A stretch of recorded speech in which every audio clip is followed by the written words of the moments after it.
Hosti, nanos, ha arribat una carta important. Males notícies. Una empresa constructora acaba de comprar tota l'illa per fer un centre comercial. Tenim mitja hora per fotre el camp del pis. Què? Dóna'm això. Collons! Però si és l'empresa constructora de mon pare.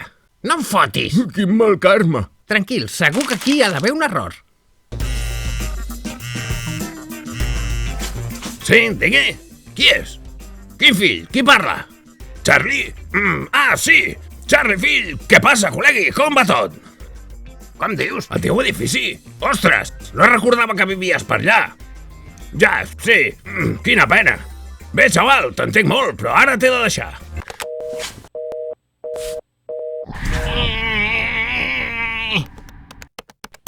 On està el meu pare? No, esperi! El senyor Reynolds està a una reunió molt important. I malgrat les nostres operacions no gaire legals a la Costa Brava, les últimes estimacions indiquen que el nostre creixement per enguany tan sols arribarà al 234%. Estem ben fotuts, ho sabia. Tu sí que estàs fotut, malparit! Home, Charlie, fill meu, però quina casualitat! Tot just ara mateix les estava explicant a les meves assessores financeres com no estic d'orgullós de tenir un fill com tu. Ah, sí? Llavors suposo que també les hi hauràs explicat que em penses deixar sense sostre, al carrer, com un homeless.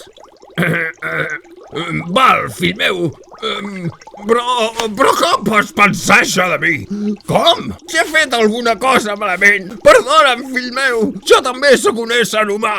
I escolta, si així ho desitges, deixaré que visquis tot el temps que vulguis amb aquesta colla de poca amb aquests amiguets tan guais que tens. Et prometo que el vostre serà l'únic edifici que no enderrocaré.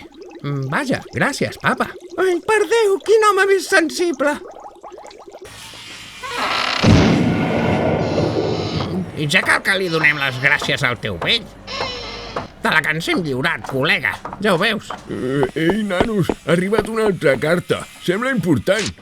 Què hi posa? D'això, el lloguer ha pujat una miqueta. Gairebé 5 vegades més.